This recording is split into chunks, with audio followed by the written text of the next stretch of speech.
1, 2, yeah, okay. Dear friends, Your Excellency, the Ambassador, dear students, dear guests, welcome to this event. It is kind of becoming a traditional termly panel debate at the Hellenic Observatory, the Center for Research on Contemporary Greece and Cyprus.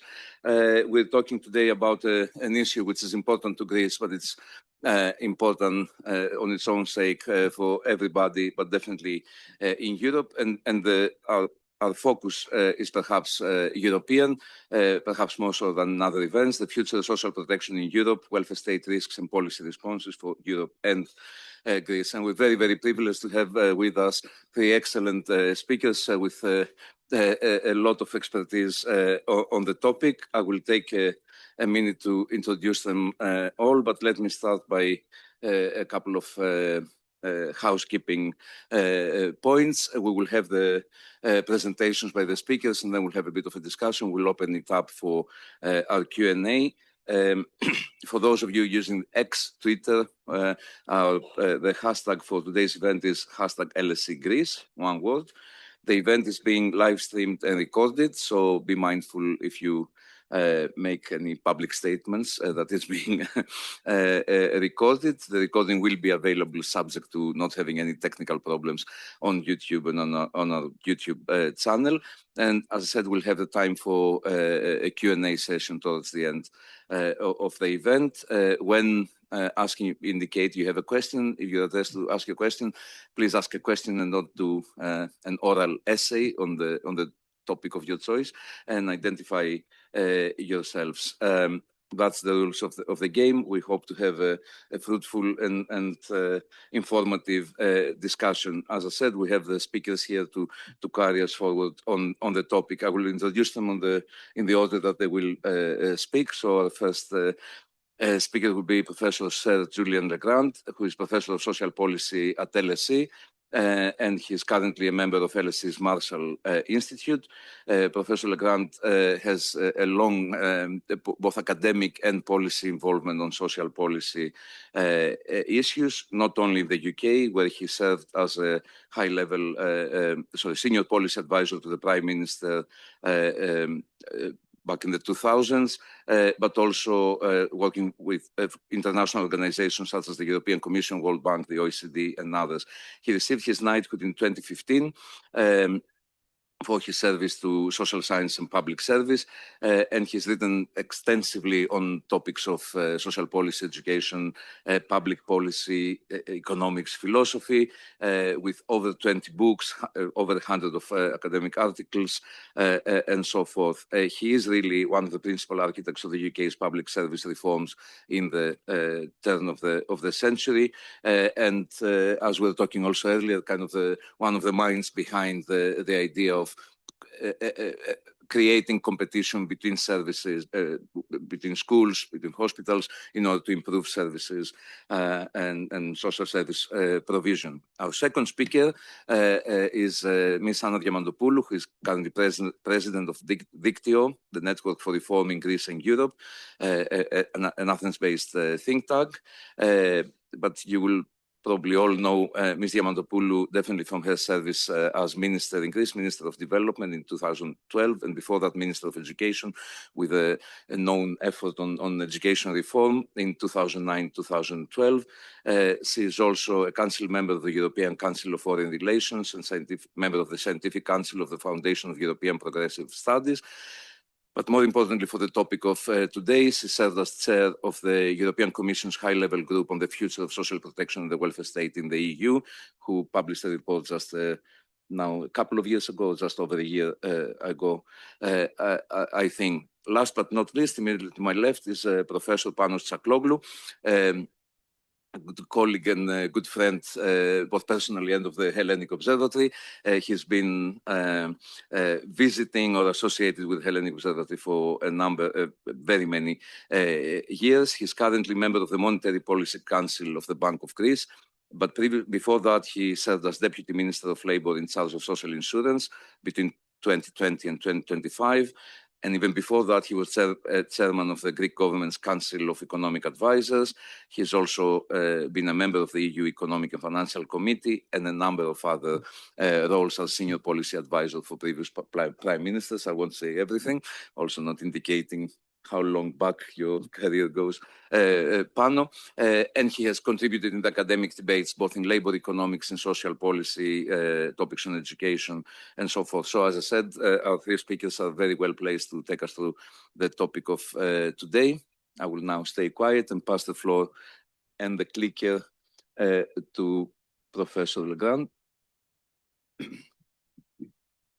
Julian. Thank you.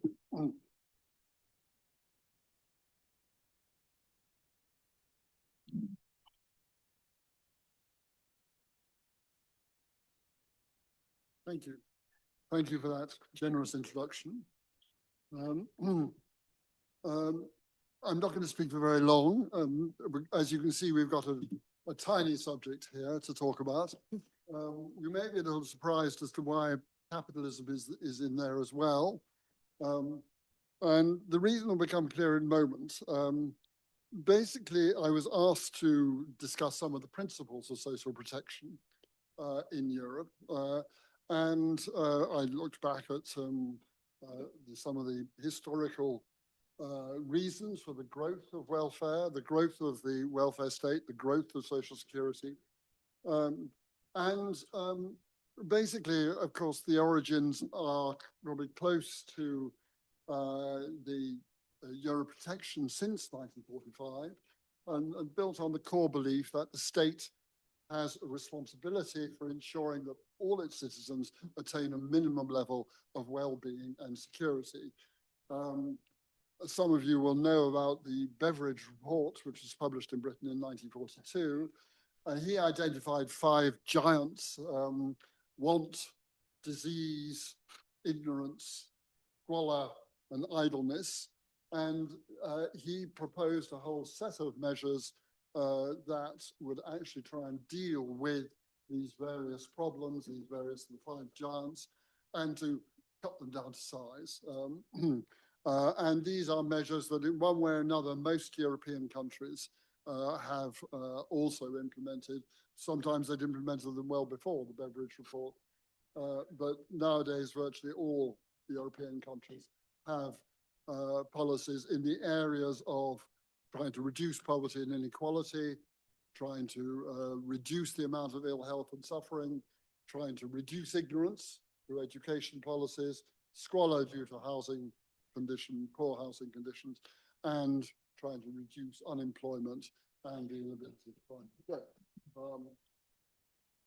Of course, this wasn't the only principle that was often suggested by the analysts of the welfare state. Those of who perhaps follow Karl Polanyi said, actually, it's simply a device for bandaging up capitalism, for dealing with the problems of capitalism. If we put it slightly less provocatively, one could say, well, its aim is to secure legitimacy for the capitalist liberal democracies, and to make sure, and if it's regarded as legitimate, that will help promote social peace and harmony in those societies. So according to this argument, that essentially the future of social protection in Europe is very much dependent upon capitalism and on what happens with capitalism as a determining factor to look at the future of social protection in Europe. And that's basically the kind of thesis that I want to develop in the few minutes I've got here. Now, you may now be a little surprised as to why, in talking about the future of social protection, indeed the future of capitalism, we are immediately starting with the past. And in particular, we're starting about having a look at the pandemic in the 14th century Europe, the Black Death. Now, the Black Death led to a variety of major social and economic changes in Europe. and they're not too dissimilar in some respects from some of the problems that we are going to encounter in Europe in the future. The interesting thing about the Black Death was, well, there were many interesting things about the Black Death. The most appalling thing was its death toll. There are some estimates that it killed about half the population of Europe.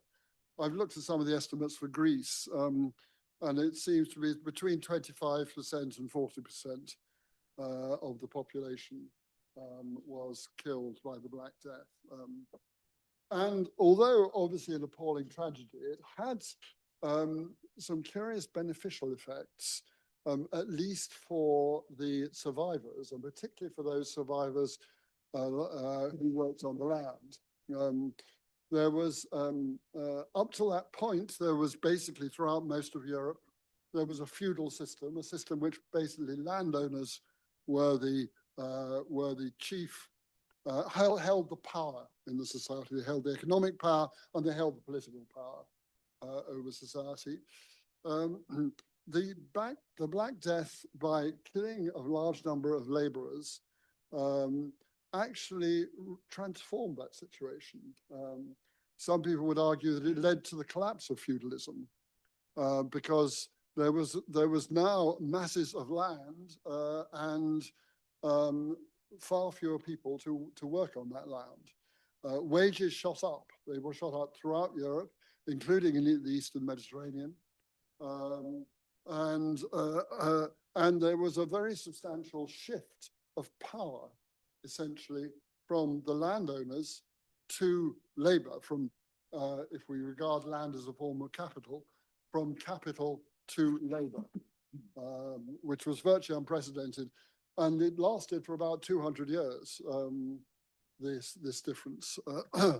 So it was a massive impact, as indeed one might expect from a pandemic of such epidemic proportions. Are we facing anything like a Black Death pandemic now? Well, oddly enough, this is not to do with the COVID pandemic. I'm going to draw attention to another problem that we are, no doubt we'll discuss more as the evening progresses. But that's the aging of the population.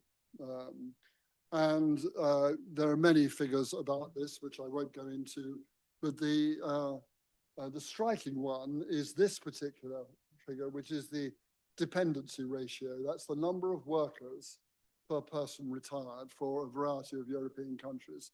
I don't know how visible that is, particularly from the back, but what it shows basically, if we look for various selected countries, France, Germany, Italy, the UK and Greece, that the number of workers per person retired was round about 4 in the 1990s. By now, it has declined to 3, round about 2.5 for most countries. For Greece, it's declined to 1.7 to 1.8. And by 2050, the projection suggests that for most countries, it will go down to 2 or below 2. And for Greece particularly, it goes down to 1. So you've got 1 worker per retiree in 2050. Well, what sort of implications does this have? Well, the implications for capitalism are, in a sense, quite profound. There'll be a massive increase in inflation because you will have large numbers of people who are demanding to be fed, demanding to be housed, demanding to have their to be treated for their illnesses and so on. And you'll have very few people allowed to provide it, and that's likely to lead to a significant increase in prices. It will lead, just as the Black Death did, the death toll, it will lead to massive increases in real wages, perhaps quite large. It's interesting, it'll probably lead to a fall in the returns to capital because basically you'll have a large amount of capital equipment or a capital that will have skilled workers to employ it. And also on a more sort of social level, most people think it will lead to a fall in technological and social innovation of various kinds as the population gets elderly. What about the implications of social protection? Well, in the sense they're obvious and have been much talked about, the increases in demand for pensions, healthcare, social care, sheltered housing, housing to cope with people with disabilities due to age.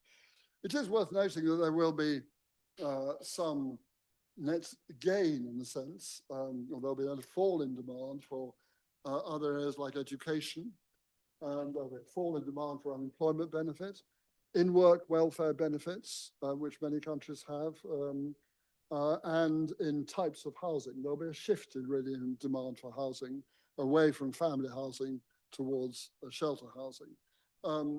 And there will be some savings there, but I think most of the analysts, and we may talk about this later on, would think that the increase in demand will massively outweigh the financial savings from the fall in demand that occurs for education and so on. Can we do anything about this? Well, a variety of solutions have been suggested. There's various pro-natalist policies, including in Greece, I understand. We may talk about those later on, such as cash handouts to families or associated with children. I've looked at quite a few of these in the various countries, and I think the general consensus is that they do a little to raise the fertility rate, but on the whole, but not very much, and probably not enough. One exception here is I recently gave a talk in Ukraine about this kind of topic. They invited me, so I thought extraordinary thing to talk about in the context of Ukraine, but anyway, they invited me to do so. And they have one rather successful pro-natalist policy that's actually raising the population, raising the fertility rate. The rule in Ukraine for conscription is that fathers of families that are larger than 3 do not get conscripted. So I think it's a rather drastic way of raising the fertility rate. But apart from that, most of the policies don't seem to work very well. Raising the retirement age, of course, most European countries are trying to do this, and it turns out politically hard. I mean, France is the obvious example, but most countries have found it really quite tough.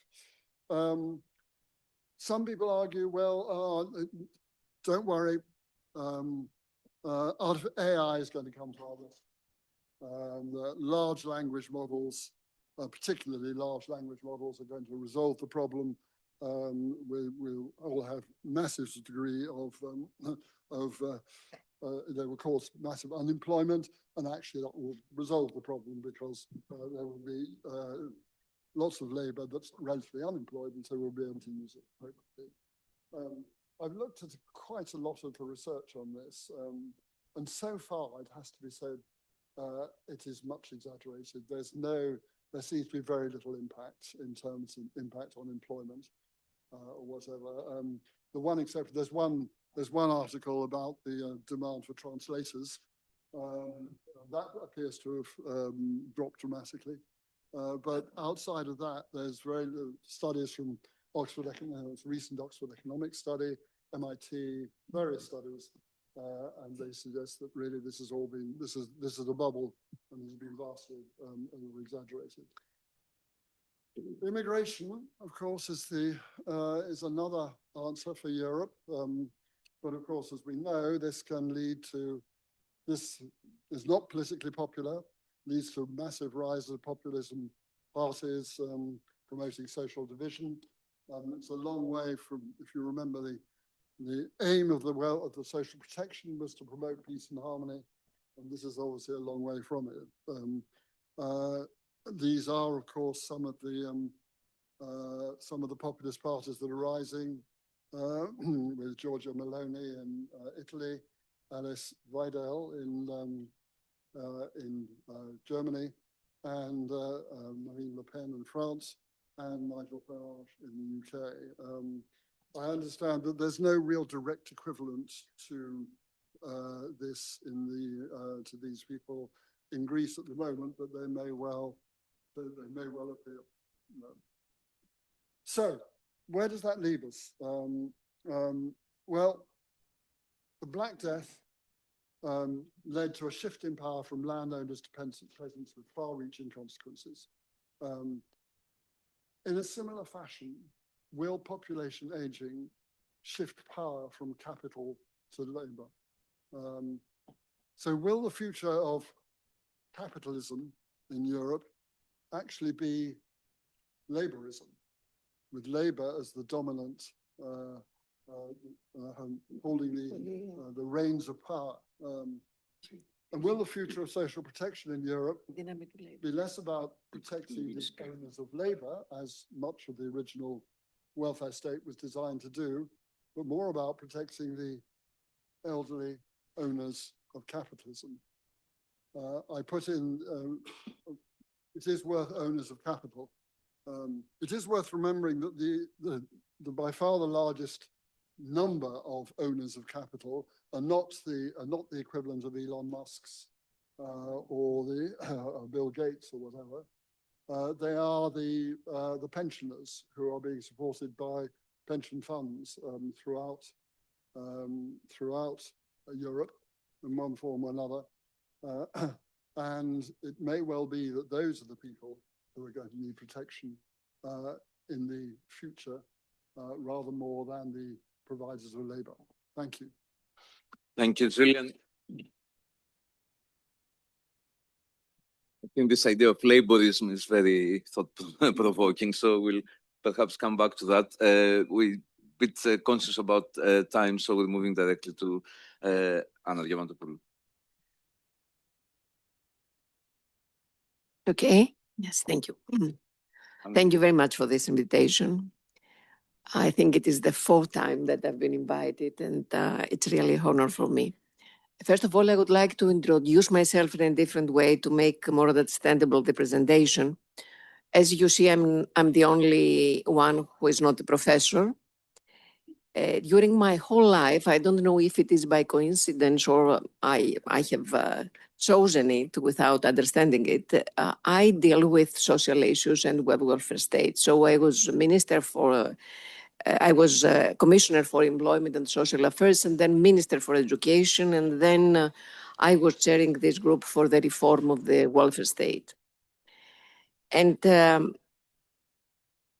it is very difficult to speak about European welfare, as you can imagine, in 10 minutes. So welfare is educational system, it is health system, security, social security system, pensions, and social protection. So there are so many different policies. And I would like to focus on the social protection system. We live in a period that Europe is writing again its own history. And I think that among the transformation we're discussing, one of the most fundamental one is the future of the welfare state.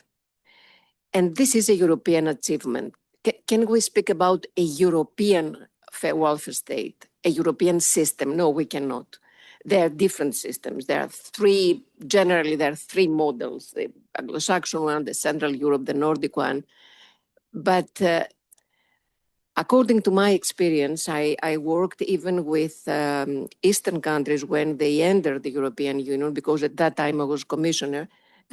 Everywhere there was a welfare state, a different kind, but everywhere, in each country in Europe. So it is a European achievement. And in recent crises, in COVID, in energy crisis, in economic crisis, the welfare state has shown that it was the unsung hero. I mean, it was because of this welfare state that we have a protection in incomes. It stabilized the labor markets, and of course, it prevented large-scale social delocation. after the COVID, we worked on this need of reform of the welfare state, and there is a need of reform, and Professor has already explained the big changes that we see in front of us. We worked on, in this group, we worked about 2 years. We have a consultation with all member states, and we had, first of all, identified 4 mega trends. The first one is demographic change. I'm not repeat what Professor has already said. It is the digital transformation, and here we have we see day by day the loss of jobs, the differences in jobs, the impact in the social security system, the impact in the labor, the work rights, the workers' rights. It is the changing world of war. Look, it is interesting that during the recent decades, we have, and particularly after the COVID, we have a higher employment rate, we have a higher insecurity, a higher inequality, and a higher number of non-standard contracts in all member states. And of course, it is the climate crisis and the green transition. And here, it is interesting again that the impact of both has, we have a bigger impact in the middle class people and in the weaker economic classes. So when there is a catastrophe because of climate crisis, who pay for that? Particularly the middle class. And when we have this green transition, where is the impact to the young people, to the need of new jobs, new kind of jobs, the green jobs, new companies, new investments, a new world, and we are not prepared for that. So it is obvious that we have entered an era that the crisis is not episodic, is not no longer episodic. Now it is, the crisis has become structural. So let me, these are the, yes, no, I cannot see. These are the four mega trends. And here I would like just to show you what is the Europe we're talking about. 24% of children are currently at the risk of poverty of social exclusion in Europe, in one of the most rich places in the world. This means that nearly 1 in 4 children begins life with significant disadvantage. Second, at the same time, 11% of young people aged 15 to 29 are not in employment and education or in training. Here, I would like to underline something which was very shocking. We have a consultation with youth organizations across Europe, and believe you or not, the answer, what is the number one problem of young people, was the mental illness. So this is something very new and something that we are not prepared to deal with. Demographic projections, you can see, in Europe, we are going to have 130 million people in 2050. And of course, it has to do with the dependency ratio and social spending needs. And in the labor market, 40% of workers are now in non-standard contracts and in the non-standard forms of employment. This was not the case in Europe 20 or 25 years ago. And we have to take into account when see all this political turbulence and all these problems that parties, and particularly mainstream parties, have. Now, in this particular moment, what is the political discussion? What is the shift we need to have in the social protection systems? During the 20th century, we have a great success. And what we are proud of is that the achievement of the European Union almost in all member states was that the states guaranteed the economic security of old age and of disabled people, which was an extraordinary achievement. But now, in the 21st century, this is not enough. Now we have to invest in youth, in young generations. And the main problem is to give them the opportunity to have life fair opportunities, particularly in areas of labor, of education, of social mobility. And this is why the report presented a whole policy, an holistic policy, which was holistic because it is across the whole life, from the babies, from age of 0 to the 100 years old.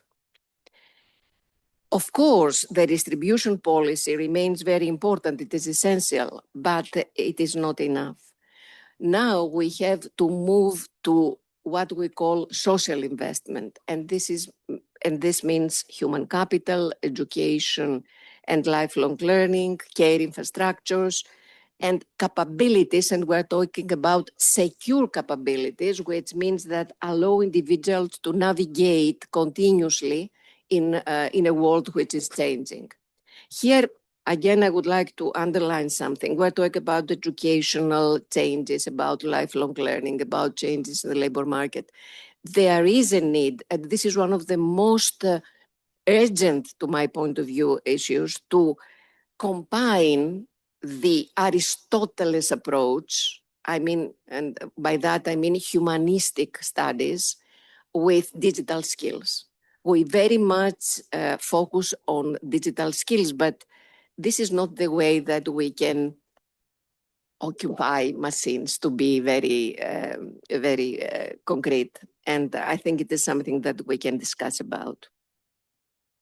Now, to operationalize this shift, this political shift, we have, as I told you, to adopt a life course perspective. And this means 3 stages: early life and family formation, working life, and an old age. We have, there is, for those who are interested to be in details, there is this report, and you can find it in as well in the internet. And there we have analyzed with 21 concrete at any rate,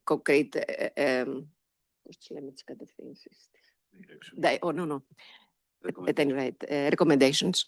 With 21 recommendations, we have been concrete how we believe that we can change step by step our policies.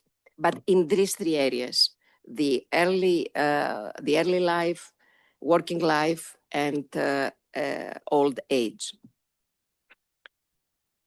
In these 21 recommendations, we try to be to work quite a lot with details. For example, we start with children first. And children first means that the state has to invest from age 0 to 3. Until now, it was over 3. Now it is from 0 to 3. And this is what the Anglo-Saxons call educare, education and care. And according to all studies, we worked with OECD, with many universities, institutions, it is the #1 issue. The second important issue, which has to do with the working life, yes, okay. It has to do with the need of social protection to all kinds of forms of work, because we cannot continue, we can no longer go on with tied exclusively to standard employment. This is not the case anymore. And focusing on the need of upskilling and reskilling for digital and green transition, there I would like to say that there is a need of a new social right. And this new social right for lifelong learning means that it is an obligation for the state to offer this lifelong learning, and it is an obligation for the people, for everyone, to participate in lifelong learning. Otherwise, cannot participate in the changes of the labor market. And the third issue, and I have one moment, it is the old age. Demographic change places growing pressure on pension systems and long-term age. I'm not talking about the pension system, which is a whole analysis itself, but just keep in mind that in Greece, which is a small country, there are 300,000 people with dementia. This is the case in Europe. There are 50 million people with dementia. And the majority of member states have not public systems for long-term care. This is again one priority. Without long-term care, we cannot proceed. My last point is about financing. Do you want it to discuss then with the questions and answers? I think yes, okay, because after saying what we have to do, then we have to speak how we will finance all this. If you want to take a minute Okay. to talk about that, would be great. Okay, Yeah. okay, but if you want, we can do it then with the questions. Give us a hint. Okay, okay. Where is the money? Where is the money? Okay. So the discussion focuses on each kind of financial and fiscal policy. So it has to do with taxation, wealth income and capital income has grown faster than labor income. So the taxation system has to take it into account and adapt accordingly. The second issue is that there is a need of stronger European coordination of minimum effective tax rates on capital. Just think of it. There is a country which is Greece, and then it is Bulgaria. They have common borders. And the differences in the tax rate of capital are huge. How can it work? So there is a need of European coordination. It's one of the most difficult and not accepted issues in many countries. Then it is the decisive action against tax evasion and tax havens.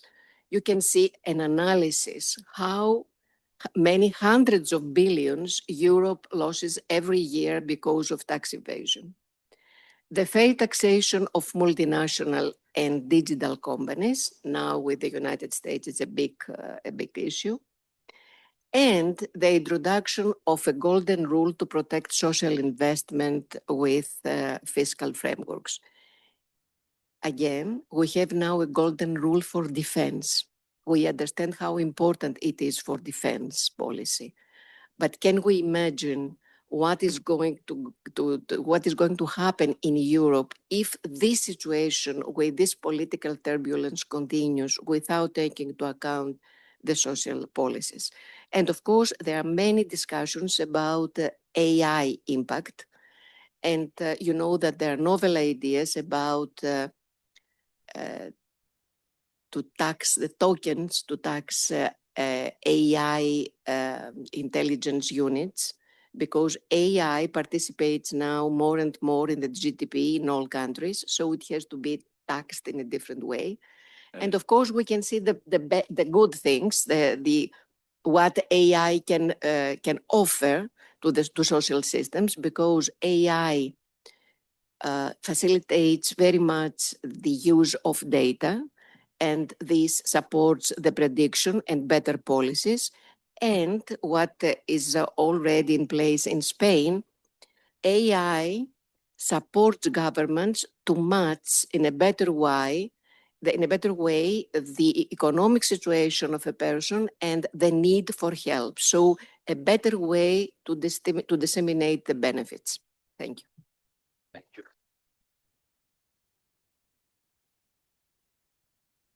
Okay, Panos, you also have hands-on experience on dealing with the financing of social security, so I think it follows up very well. The floor is yours. Right. Okay. First of all, I would like to thank the organizers for the invitation. Incidentally, I must say, okay, there's a vested interest there because I'm closely associated with the Hellenic Institute. However, I have the feeling that we learn a lot from the activities of Hellenic Institute over all these years, and I wish that this will continue in the future as well. I'm also very happy that I met after many years Julian, that when I started my career in Bristol some centuries ago, he was already an established professor there, and I was really glad to see him here tonight. And I'm also glad to see that in the audience there are several friends, colleagues, and former students of mine as well. Julian and Dan presented the big picture. Now I'm going to the mundane of Greek policymaking. I decided to talk about social protection in Greece with this thing, past, present, future. Therefore, I will have a timeline there. I'll say what happened essentially before the crisis, during the crisis, after the crisis, and what's the future. Before the crisis, let's go there. In 1990s, Greece was typical case of what Mauricio Ferreira would have called the Mediterranean welfare state, even more than Italy, I would say. It was a case which was characterized by low social spending, a very large grey economy. The social protection system was fragmented. There was quite a lot of clientelism, and there was quite a lot of corruption as well. Then the family and the church were playing roles that normally in a welfare state are associated with the provisions by the government. The benefits that were provided by the welfare state, almost all of them were non-means tested. They were either contributory or categorical kind of benefits. And then if we go to the labor market, there was very low female labor force participation, and there was very high unemployment even in the good times. Just before the crisis, 2 or 3 years before the crisis, after Greece had 12 years where the growth rate was 1.5 percentage point higher on average for 12 years than the old EU 15 member states, we had the 4th highest unemployment rate in the European Union, and we had the highest unemployment rate both for females and for youth.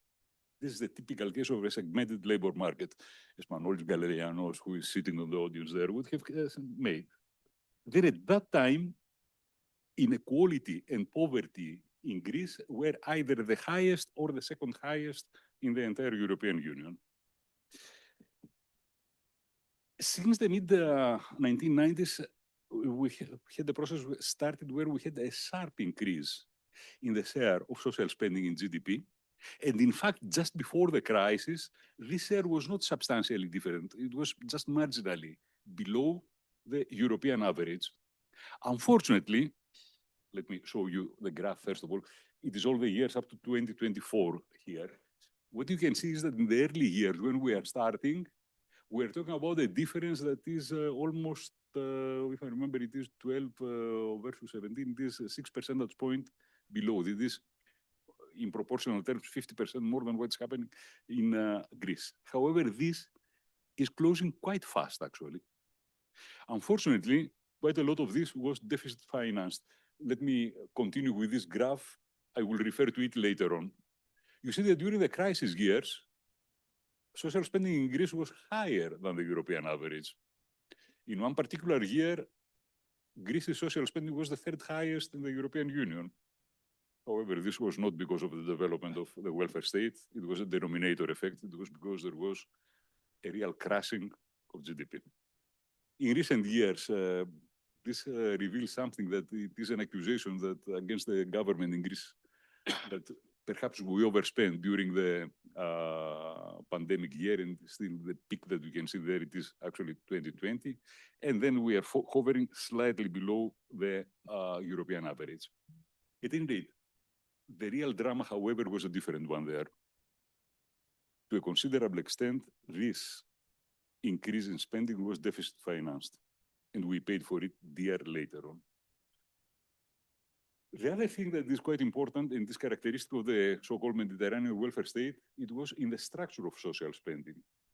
if we go to see what was happening in the first decade of the current century in Greece and the European Union, what we can see is that the blue slice is higher in Greece than what it is in the rest of the European Union. The blue slice is pensions, and indeed pensions were something like 6% higher among all social spending in Greece than in the other countries. As a result, all the other categories that we have there were underrepresented, were below the European average. I should admit that during that time, there were several new policies that were introduced. None of them was kind of a radical change and so on. However, most of them were in the right direction. The big issue, however, was pensions. This was a slow-burning fire. The Greek pension system was a distributive system, overly generous, with several provisions for early retirements and the like. It was fragmented. At the peak, there were more than 3,000 funds providing either main or auxiliary pension in Greece. Each fund has its own rules, producing enormous inequities across funds. And the most important thing, all of them were backed by state guarantees. We started having substantial deficits in our social security system, even at the time that the effects of demographic aging were not evident, because in the picture that Julian showed you before, there was a failed attempt. It was the Ioannidis reform to reform the system in 2001. It failed and has catastrophic consequences for several reasons. First of all, it was the case that the reform program was that until that time, there were several reforms in Greece. It was largely abandoned, for one thing. And second, we started creating large deficits of the social security system. Of all the increase in public debt in the first 10 years of this century, that is before the crisis, more than 2/3 are accounted by deficits on the social security system. The path was explosive. We knew it. The actuarial studies were there. We were doing nothing about it. Just to show you this graph here, the blue line is the projected share of social expenditure on pensions alone. On pensions alone, given our demographics, given our labor market developments and so on, with the existing rules at that time, at the steady state, the spending was reaching 25% of GDP. Just to give you some sort of an idea, now it is a little more than half this share. Somebody can tell me, okay, there may be that the contributions were high, so no problem. Contributions were hovering just below 10% of GDP. So in the steady state, the pension system alone was expected to produce deficits of 15.5% per year. Countries collapse far before reaching this state. And exactly this is what happened in Greece. Now, comes 2010, we have the manifestation of the Greek crisis. The Greek crisis, in the minds of most people, is characterized as a public debt crisis. It is not. It is a typical case of a twin deficit crisis. Vasilis is telling me that I must speed up, and I'm not even in the half of my presentation. It was a typical case that it is a budget and a current account kind of a crisis. What was there, we were provided loans and later debt haircut in exchange for fiscal adjustment and structural reform. This is a typical case of adjustment programs. The socioeconomic cost of adjustment was enormous. 26% decline in GDP. Disposable income, something that is not discussed, more than 40%. To be more precise, peak to bottom, it was 44%. These are staggering numbers by any account. Unemployment reached 28%. Poverty with a fixed line shot up. However, if we take in relative terms, unlike what is in the public discourse, inequality and poverty did not move that much. Okay. In the field of social protections, there were substantial cuts. However, these cuts were not as high as the declines in national income. And as a result, we had this effect that I showed you before, that social spending in Greece appeared, as a share of GDP, appeared to be rising. But also there were several structural reforms there as well. The most important were of the reforms were in the field of pensions. All this fragmentation was given, went away. There's a single fund at the moment, for those in this. There are common rules for all. There are explicit rules that we have a national pension that is provided by the budget and a contributory pension that is based on specific rules according to our contributions. There are two myths in Greece. The first is that pension cuts were, there are many, this is the slogan that is there, that the main pensions or the main victims of the crisis were the pensions. This is not true. Pensions were cut substantially, but their decline was substantially less than the average decline in income from other sources. As a result, during the crisis, the relative position of pensioners improved, and improved quite substantially. Comparing with that. Comparing with the other.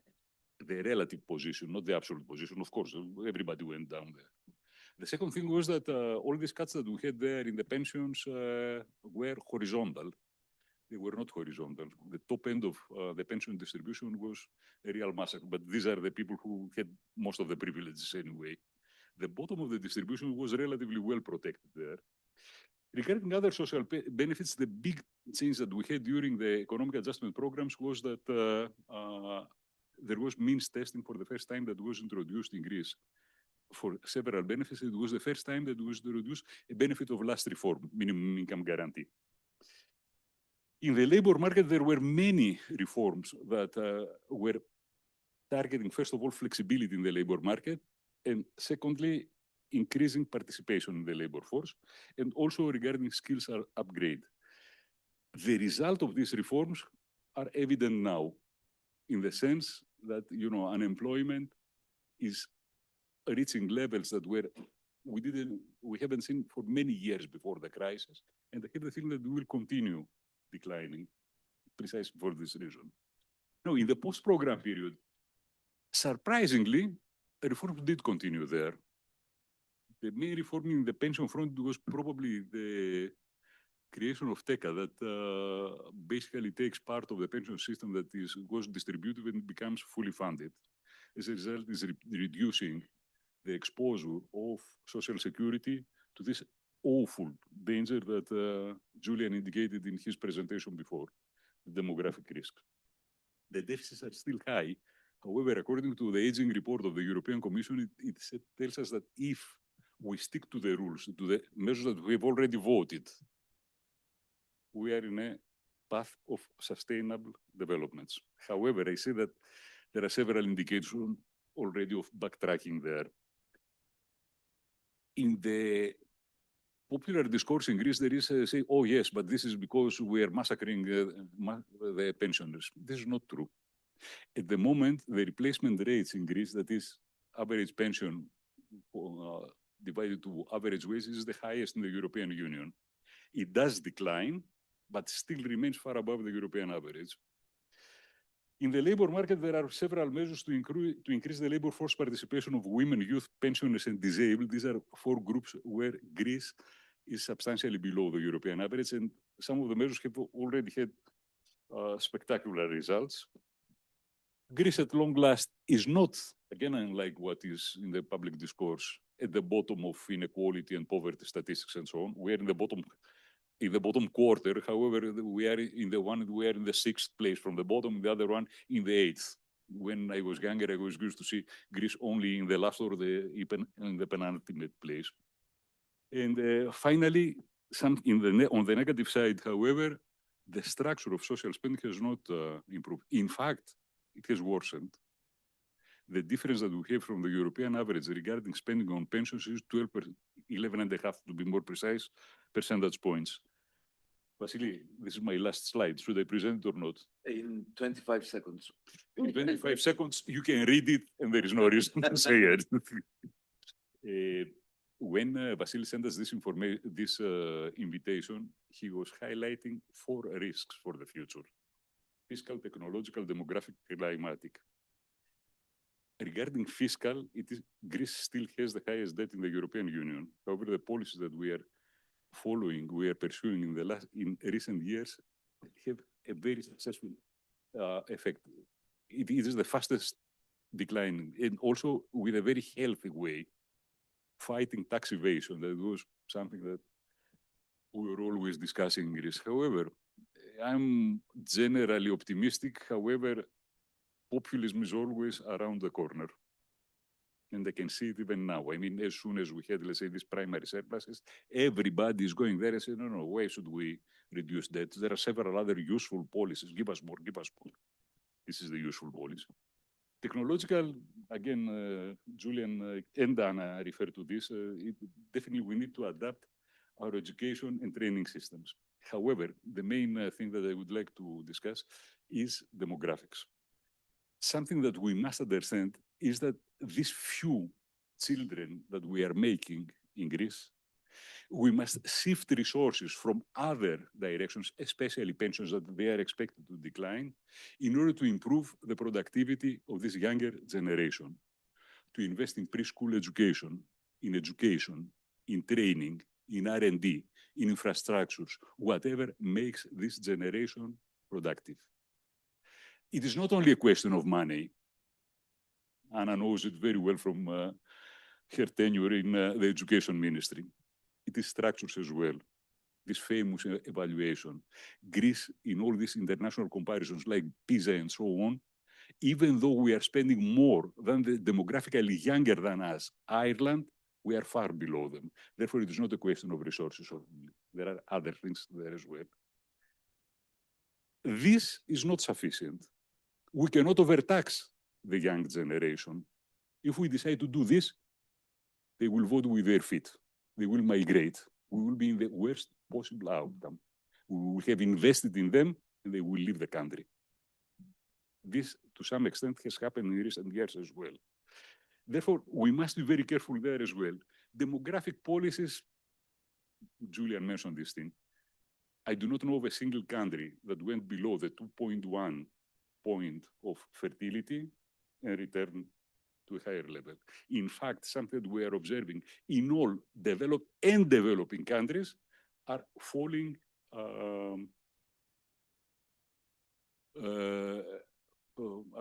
fertility rates. And not only this, something very good, we are living longer. Therefore, listening to what I mentioned before, we need to keep the rules. Vasilis now is very angry, therefore the only thing that I will say is that we'll need to have migration, a very hot issue. The experience of Greeks with migration in the previous decade, in 1990s, was a very successful one. Now we have many more problems. Julian again mentioned all these things. And finally, regarding the climate change, that this is a very big problem that we have because the environment, we all know, it's an international public good. Therefore, there is... This is 25 seconds. Okay, yes, yeah. Okay. No, as they say, the climate change problem doesn't exist. So let's leave that aside. Yep. Okay. I overdid it. Yep. Thank you, Panos. So, thank you to all the speakers. I had prepared these fantastic questions for the first discussion between us, but now I'm not going to ask my fantastic questions. I will pass the floor to the audience. Please indicate if you want to ask a question, and we will pass the mic. First person over there. Yes. And then we'll take one from here. Thank you very much for that. As Mrs. Diamantopoulou knows, I often try to provoke by asking questions that are not quite conventional. So today is a very happy day because yesterday, Mr. Elon Musk exceeded 800 billion in net asset worth. He's the first person in the history of mankind that has 800 billion. So the question is whether we should be happy that there are some people making so much money and whether we should be unhappy. Because one of the issues is whether we should tax more billionaires. Mr. Jeff Bezos' net asset worth is 240 billion. The market capitalization of Amazon is 2.4 trillion. In accordance with Mr. Bezos, he has created wealth for other people of 2 trillion. The problem of American pensioners is who, as we know, invest in the capital markets in order for them to have their pension, is the possible correction of the US capital markets. Because if the capital markets correct, all the pension funds that have invested in the capital markets and the pensioners may not be able to fund their pensions. Can we turn this into a very quick few-word question? And so the question is whether the interests of society are aligned with the interest of creators. Well, Point here, the UK is has kicked out non-DOMs. As a result, the revenues in the UK have gone down, not up. okay, thank you. We'll take another question from here, and then I'll let the panel respond to both points. Yeah, Bernard Casey. I was glad that Anna Diamantopoulou did mention the very old, because if I look at all the demographic statistics, what impresses me the most is not only that we're having more aged persons, but we're having more very aged persons. And the situation of looking after them seems to me the most striking problem that we are facing and failing to address. And I've been looking at this since I was working at the OECD on this fiscal implications of aging back in the year 2000. I'm still talking about it. Where do the solutions lie to this? Do they lie in AI? And can we move to robotic care like in Japan? Or are we actually talking about immigration, which is the way many Western European countries have solved the problem until now? Thank you. Okay, so is taxing the rich and, helping or not helping, and also will the robots look after us at all this?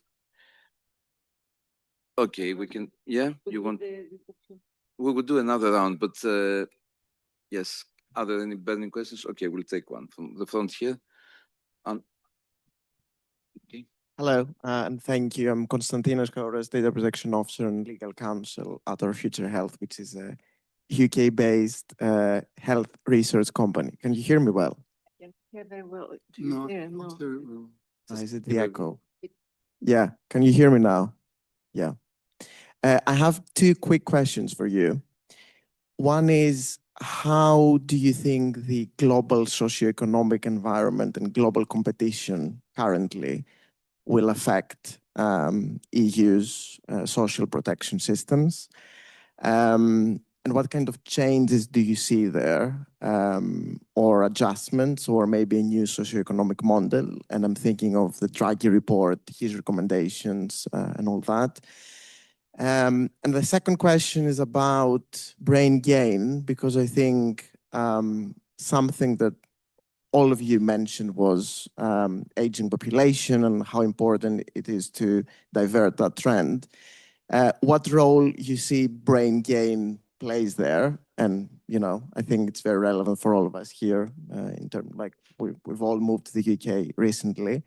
And other than raising wages, what role do you think the cultural environment, diversity, social justice, the wider environment plays in bringing Greeks who live abroad and work abroad back to Greece? Thank you. Okay, thank you. Shall we take, do the reverse of the panel? Would you like to pick up on some of the questions? Yep. Right. I would like to, am I here to? Okay. Yeah. I'd like to reply to your question, which is a very difficult one, actually, I must say. Let's see what most European countries, and not only European countries, did in order to counter the problems that we're anticipating regarding pensions. There were four types of measures that they took in order to reverse the trend. One was to eliminate early retirement schemes. Several such schemes were the leftovers of the first and especially the second oil crisis. Nevertheless, still some schemes like them exist in European countries. The second was to reduce the replacement rates. The replacement rate is, let's say, I'm giving €1 or £1 to my pension fund, and what do I anticipate, let's say, to take later on? The third was to link either explicitly or implicitly retirement age with life expectancy. life expectancy to be more precise, at 65, most of them. I mean, the so-called the conventional retirement age. Some countries went even further than that. They have made a pension break. If pension spending exceeds some particular level of the population of GDP, there is automatic cut in the pensions. All of them tried also to either create or encourage fully funded schemes that will operate in parallel to the distributive systems that they had there. That is, nowadays, these schemes are substantially larger than they were, let's say, 20 or 30 years ago, because these schemes are not subject to the demographic risk. Of course, they have the market risk.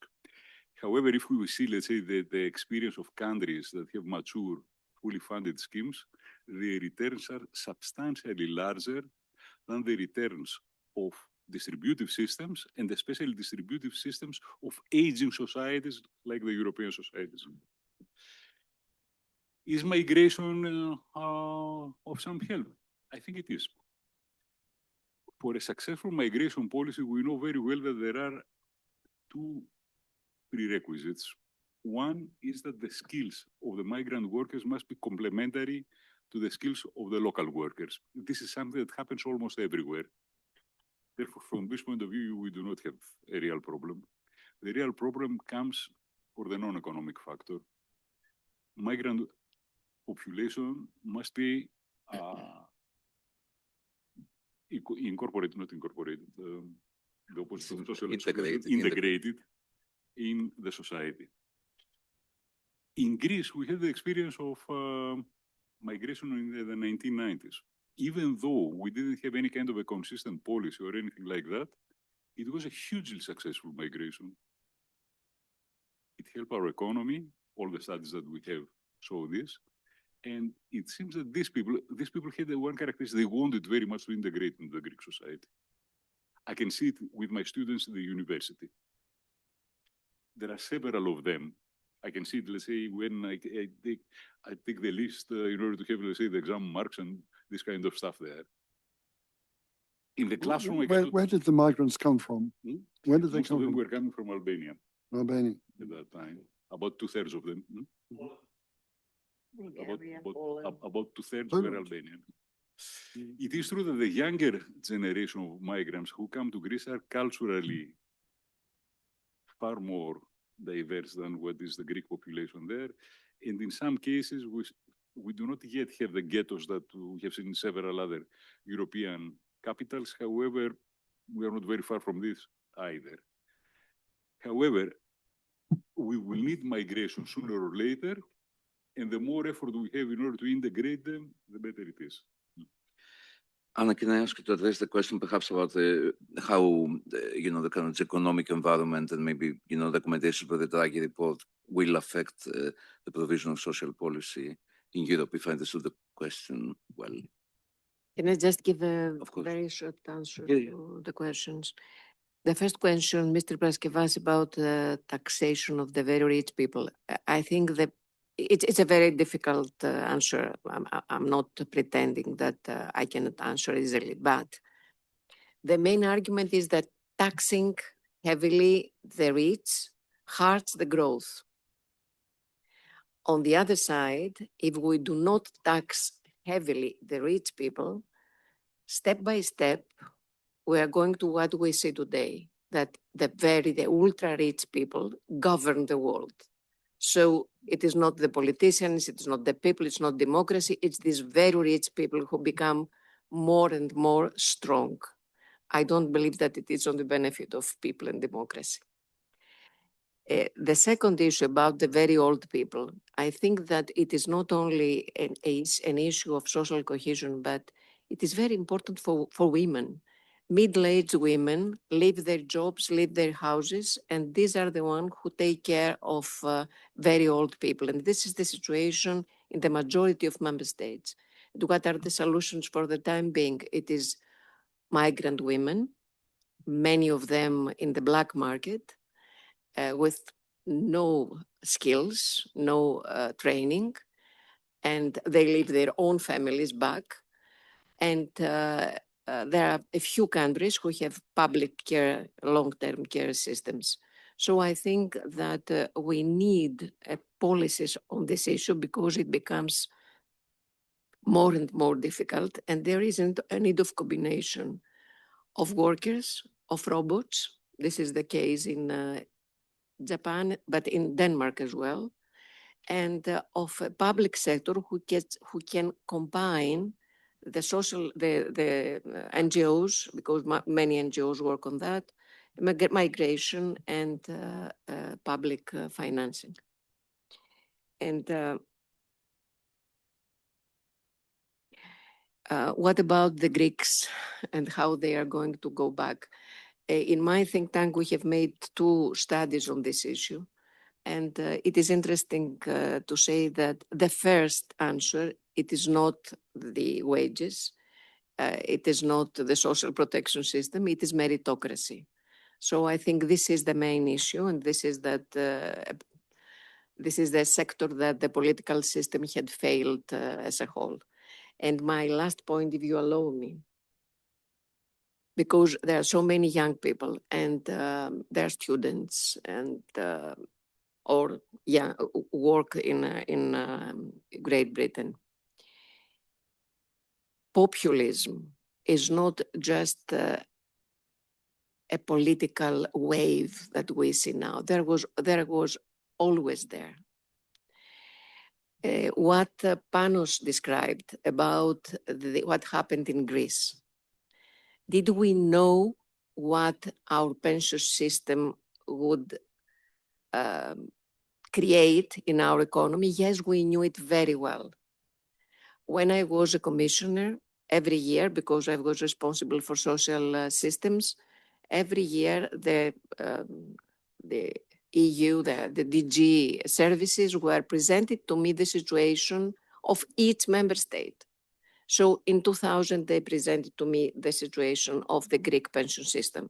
And the result was that if we continue this way, in 2010, we're going to have a bankruptcy.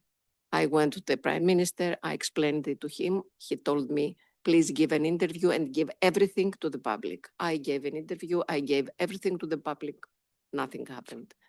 Then there was the reform, and there was not even one member of the parliament who supported the reform. And all syndicates and all mayors and the whole country was on the streets. And everybody knew what the indicators were telling us. And I have a memory of going to a city in Greece explaining why we have to go on with the reforms. And I left with people throwing stones to my car. So it is so difficult and it is so important to have young political people who believe to the need of the reforms and to be ready to fight for this, because it is so easy to fight for populist ideas. It is so difficult to fight for real things which matter for the people's lives. Thank you. Julian? I think that's hard to follow, eloquence of that kind. Just a word about American capital markets and indeed about redistribution more generally. I mean, I share the worries that you're expressing about the increasing concentration of wealth among the Musks and the Bezoses of this world.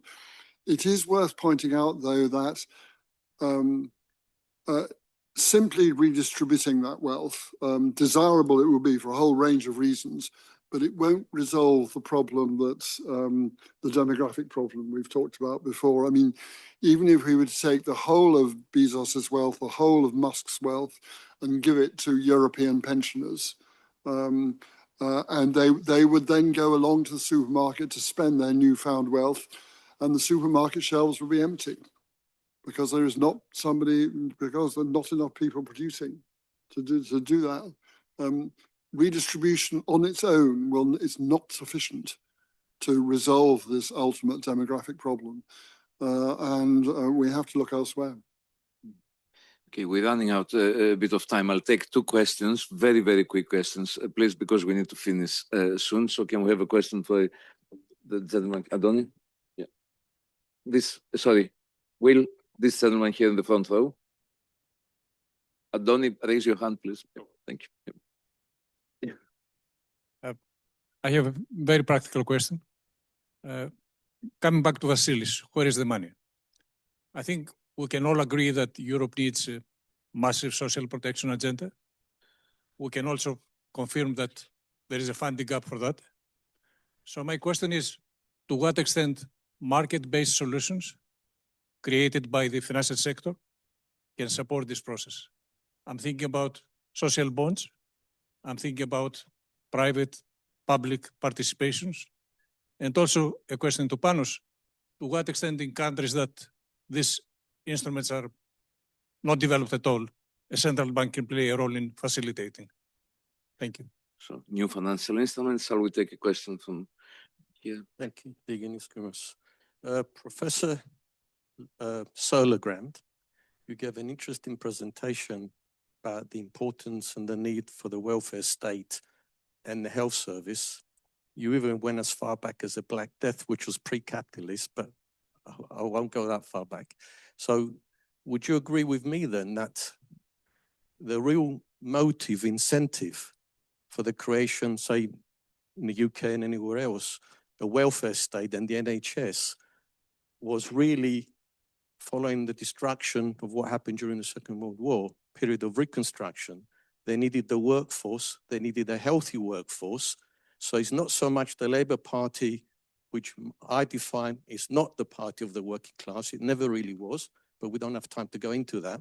So that's why they were clearer of the capitalist class, say, than the Tories were, and that's why they created the welfare state, the NHS, and the nationalisation, because they needed a healthy workforce to work, to rebuild, to create the wealth for the capitalist class. So would you agree with that analysis? Thank you. Thank you. And can I sneak in a question as well? There has been a discussion about sort of getting better policies, fine-tuning policies. I think Panos spoke more in the case of this or that. And then the presentation by Ms. Diamantopoulou was also in finding the right policies. But we started with Julian telling us that, we need we will face a reset, a systemic change. We will face a reset. We will move from capitalism to laborism, perhaps. So to what extent should we be looking at better parametric solutions, parametric improvements, or just, pause and rethink completely what is the objective, following also from this question, what is the objective of social policy, to what extent we want it, and what type of social policy, how would it look in the day after, so to speak. So a big question, but you each have 1.5 minutes to respond to all the questions. Well, I think the answer to some extent relates to the point you were making.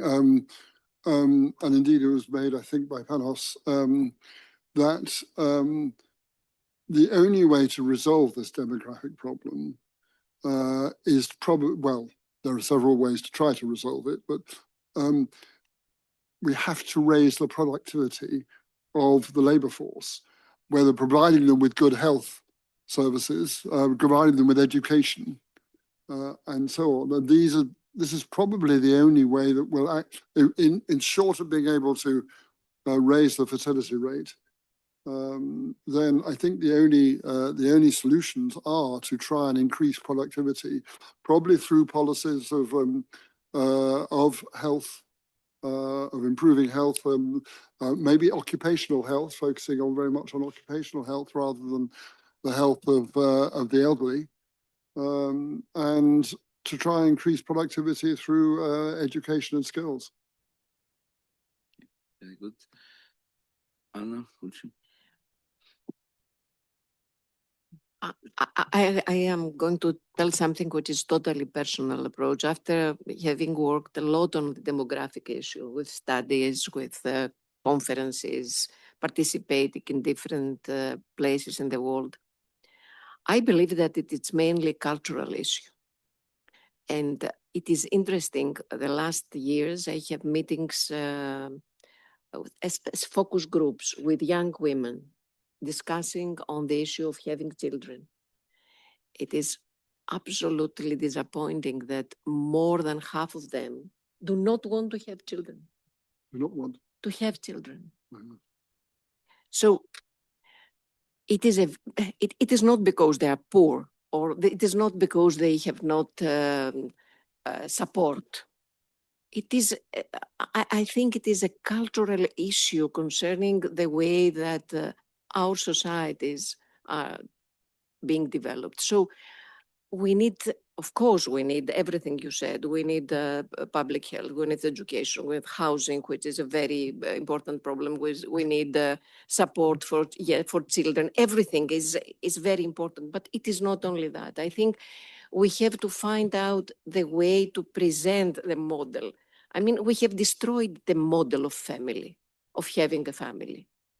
And look in Japan, 45% of women do not want to get married. It is absolutely terrifying. So it is the way that women they perceive themselves in this new society. They perceive the way that they're obliged to change their lives. So it's a very complicated issue. It's not just an economic and social issue. I think it is more than that. It's cultural. So it's interesting to start developing these ideas as well.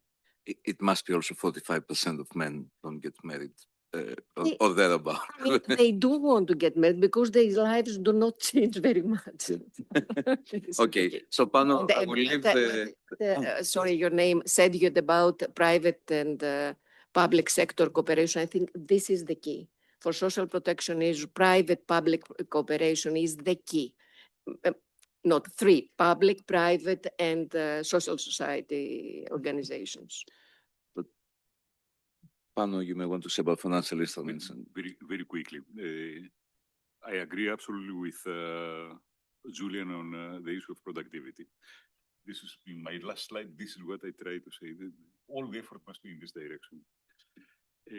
I also fully agree with Anna we need to have some kind of cooperation of public and private sector, and something that we need is what you did under the Blair government here, and you were the protagonist. You were the brain behind all these actions to create internal markets in the public sector, to make it mimic the more productive private sector. Now, regarding the problem of demographic aging, it is common to all countries. However, the consequences of the problem to the social security system are not equally important, because some countries have done their homework early and they are in a far better position to face this problem than some other countries. This is the reason that if you see, let's say, what in the debates that take into account between central bankers and so on, they discuss about demographic issues. However, the main thing that preoccupies them is climate change. Right? And on this issue, on demographics, there is something that we are not discussing, not only in Greece, but in any country that I know of, seriously, and this is the next big thing that is coming. Anna mentioned this before, it is long-term care. Several schemes have been tried so far. Timidly, I do not know whether there may be, let's say, best practices from one country to the other. But Denmark has the best one.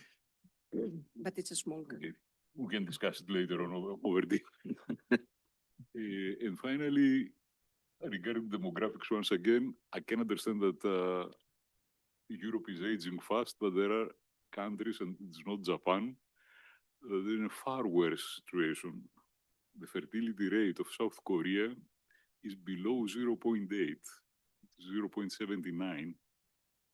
If we continue like this, South Korea may disappear from the map, not because of an attack from the north, but for purely biological reasons. Okay, on that very optimistic tone. Let me make an announcement before you all join me in thanking the speakers. Our next event is not in London. It is taking place in Athens on the 27th of February. We're having our second of our LSE Athens lectures in collaboration with the University of Athens. in Athens. So if you happen to be in Athens, or if you have nothing better to do on a Friday evening here in London, you can join us on YouTube. But if you are in Athens, definitely come. There will be wine after our LSE Athens lecture. But also before that, the LSE Hellenic Society is organizing the traditional Hellenic conference, which is taking place this weekend, Saturday and Sunday, somewhere here in LSE. So you can find information on the LinkedIn page and the social media if you want to register. I did my duty. So on that note, thank you all for joining us, and please join me in thanking the speakers for the discussion.